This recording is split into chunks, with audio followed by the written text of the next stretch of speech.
I know you've convinced me that having a coach is a good thing to do, and there's a lot of benefits associated with it. What are the ways that somebody would choose a coach? What's the criteria we should look for? Having the right coach that is right from the perspective of what the individual is looking to achieve and from the perspective of the coach being able to provide that. I'm going to call it chemistry. So an exploratory conversation before the commencement of a coaching program, in my opinion, is a must. So I would urge executives not just to pick the first coach that they've sat down with and established a good rapport with. It's probably worth talking to a few to be sure that this is the one that I can really relate to.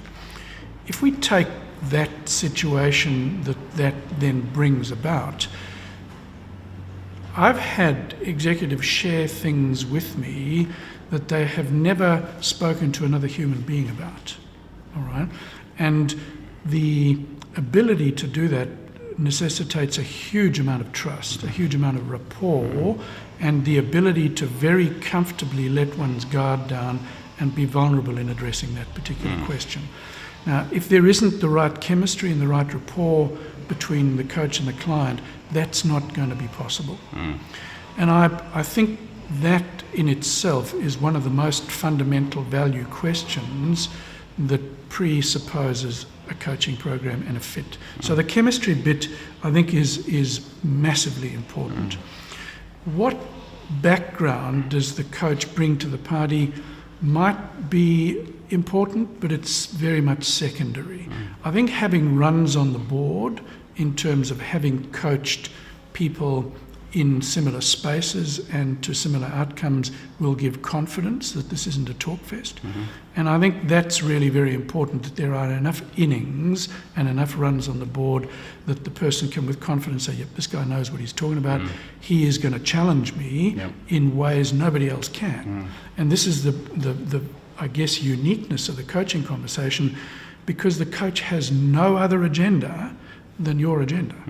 And has no other objective than helping you to be the best that you can be. Now, we talked earlier on about obstacles. Some of those obstacles can be pretty deep down and they can be pretty scary for executives to want to deal with, particularly if they are at a personal, unconscious level. I like to use a metaphor of a glider. I once, when I was a student in Germany in the 70s, thought that I would want to become an amateur glider pilot. So I went along and had a few lessons, and I remember sitting in the glider the first time and we were winched towards a truck that had a dirty big winch on it. And so we hurtled towards it, and eventually we went into an arc where we climbed, and at its apex the pilot had to disengage the cable. And if they didn't, then we would complete the arc and we would finish in an unsavoury way at the end of the story, all right? I assume that didn't happen. No, it didn't happen because the pilot was clever enough. He had had the runs on the board to know when to. Now, what happened when the cable is disconnected is the glider soars off into the thermals, uninhibited, liberated of the obstacle that, while necessary to get them to that point in their life, could now be let go. You talk about chemistry, trust, partnering. There's probably a risk if somebody recommends a coach. You should try this coach. I use them and they're fantastic. It may not be fantastic for you, though. Is that what you're saying? That's exactly right. And this is why I believe that exploratory conversation is so important, because that should come out. And if the coach is worth their salt and they recognise, I don't think that I'm the right chemistry to help you achieve what it is that you want, and walk away, then I think that's a damn good sign. And I think there are very good professional coaches out there that will do that. But there will be some that will want the gig, and I think it's then incumbent on the executive to be smart enough in their people skills and listening to their intuition. Is this the person that I can really confide in? And I think that's very important. And just picking up one of your earlier points, you've mentioned a few times now about establishing the end goals that you're trying to achieve. Is that a key feature in coaching? Should you always be looking to set the end state before embarking on the program? Yes. So that conversation will highlight what is it that you're looking to achieve with working with a coach that you can't achieve been your perception on your own. And so a number of topics will emerge from that. And the questionnaire, the survey, will go to the nub of the values of a lot of balance questions, and looking again at the holistic individual from a personal perspective as well as from a business perspective. This is where we'll frame the agenda out of, and we'll focus each conversation on an element of that agenda. And when we get to the end of that session, we will look at the homework that's necessary for preparing the next one and agree when the next one is. And so this will be a rolling process where we're checkpointing all the time. Are we on track? Yep. Are we achieving what we want to achieve, or is this a talk fest? Right. Well, some good advice there for how to choose a coach. So thank you, Heiner.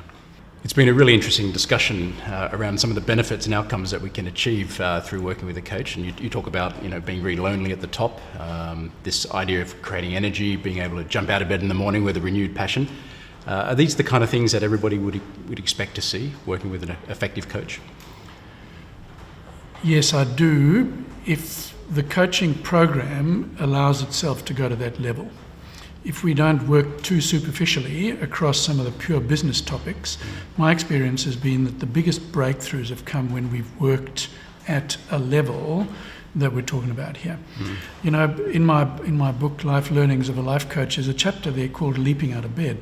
And when we started this conversation, we talked about leaping out of bed. And I'd like to, go back to the challenge. If you go back the last 30 days of your life, how many days of those 30 would you have leapt out of bed in anticipation of having a great day and making a difference?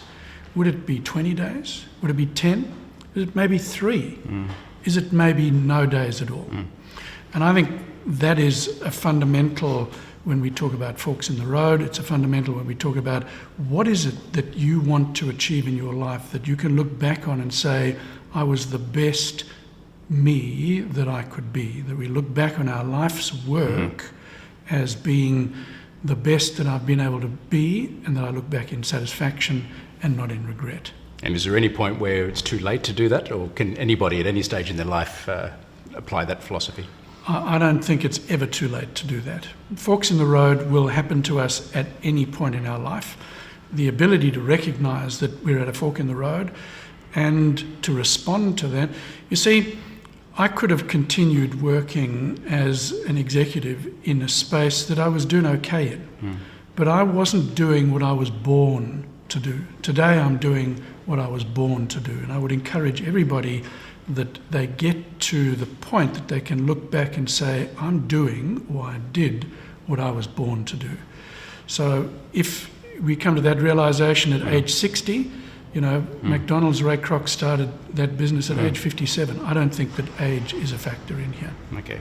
Well, there you go. So if you're not leaping out of bed every morning with a renewed vigour, probably time to pick up the phone and call a coach. So, Heiner, on that note, I'd like to thank you for being here. It's been a great discussion and really good information. It's been my pleasure. I've thoroughly enjoyed it. Thank you, Stephen. And thank you for watching the Executive Business Network, and we look forward to seeing you very soon. Thank you.